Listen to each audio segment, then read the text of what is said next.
ආයිබෝවන් හැම දිනාටම සාදරයෙන් පිළිගන්නවා ආස්වැසුම නිවුස් YouTube නාලිකාවට.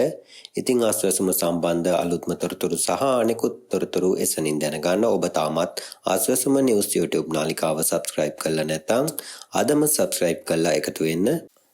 නව රජය විසින් අඩු ආදායම්ලාභී පවුල් වෙත බෙදා දීමට යන තවත් සුවිශේෂී දෙයක් සම්බන්ධයෙන් තමයි අද අපි ඔබට ආස්වැසුම නිවුස් තුලින් කියන්න යන්නේ.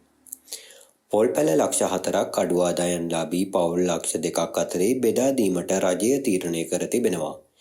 ඒ අනුව මේ යටතේ එක් පවුලකට පොල් පැල දෙකක් නොමිලේ බෙදා දෙන බවයි පොල් වගා කිරීමේ මණ්ඩලයේ සභාපති වෛද්‍ය සුනිමල් ජයකොඩි මහතා සඳහන් කර සිටියේ. මේ වසරේදී පොල් පැල ලක්ෂ 25ක් රෝපණය කිරීමට රජය සැලසුම් කර ඇති බවයි ඒ මහතා වැඩිදුරටත් සඳහන් කර සිටියේ.